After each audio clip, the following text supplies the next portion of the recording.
SRM Tamil பேராயத்தின் பிரம்மாண்ட பேச்சு போட்டி முதல் பரிசு 5 லட்சம். சொல் தமிழா சொல் 2025 பிரம்மாண்ட பேச்சு போட்டி கோவை மண்டலம். போட்டி நடைபெறும் நாள் 16/3/2025. இடம் PSG கலை மற்றும் அறிவியல் கல்லூரி, கோவை. போட்டியில் பங்கேற்க QR கோடை ஸ்கேன் செய்து விண்ணப்பத்தை அனுப்புங்க. தமிழ்நாட்டில் பெற்றோரை இழந்த குழந்தைகளுக்கு மாதம் 2000 ரூபாய் உதவித்தொகை வழங்கப்படும் என மாநில நிதிநிலை அறிக்கையில் அறிவிக்கப்பட்டுள்ளது.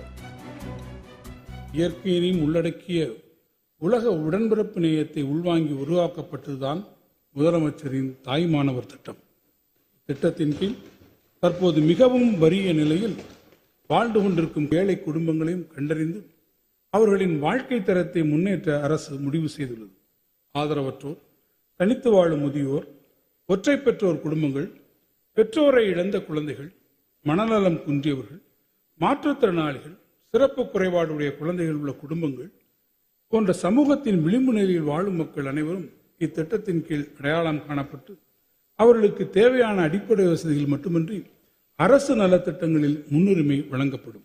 முதற்கட்டமாக மிகவும் வறிய நிலையில் உள்ள சுமார் 50,000 குடும்பங்களில் குழந்தைகள் தங்களின் 2 பெற்றோரையும் இழந்து தங்களது உறவினர்களின் பாதுகாப்பில் வளர்ந்து வருவது தெரிய வந்துள்ளது.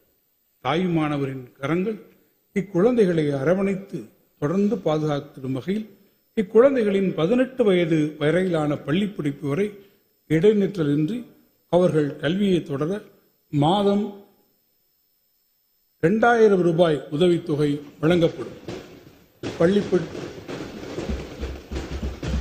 பள்ளி படிப்பு முடிந்தவுடன் கல்லூரி கல்வி மற்றும் உரிய திறன் மேம்பாட்டு பயிற்சிகளும் அவர்களுக்கு வழங்கிட உரிய நடவடிக்கைகள் மேற்கொள்ளப்படும். மேலும் காஞ்சிபுரம் மாவட்டம் காரப்பேட்டையில் உள்ள அரசு அறிஞர் அண்ணா நினைவு புற்றுநோய் மருத்துவமனை மற்றும் ஆராய்ச்சி நிறுவனத்தின் தரம் உயர்த்தப்படும் என்றும் இதற்காக அடுத்த 2 ஆண்டுகளில் 120 கோடி ரூபாய் நிதி வழங்கப்படும் என்று பட்ஜெட்டில் அறிவிக்கப்பட்டுள்ளது. ஆரம்ப நிலையிலேயே புற்றுநோய் கண்டறிதலை அறிய இடைநிலை மற்றும் மருத்துவக் கல்லூரி மருத்துவமனைகளுக்கு தேவையான நவீன மருத்துவ கருவிகள் மற்றும் மனிதவளம் ஆகியவற்றை 110 கோடி ரூபாய் மதிப்பீட்டில் அடுத்த 3 ஆண்டுகளில் வழங்கிட அரசு திட்டமிட்டுள்ளதாக அறிவிக்கப்பட்டுள்ளது.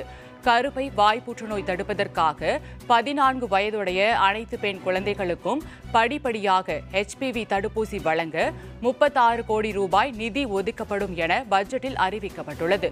மேலும் அனைத்து மகளிரும் நடமாடும் மருத்துவ குழுக்கள் மூலம் முக்கிய புற்றுநோய்கள் மற்றும் இருதய நோய் ஆகியவற்றை கண்டறிவதற்காக 40 கோடி ரூபாய் நிதி ஒதுக்கீடு செய்யப்பட்டுள்ளது.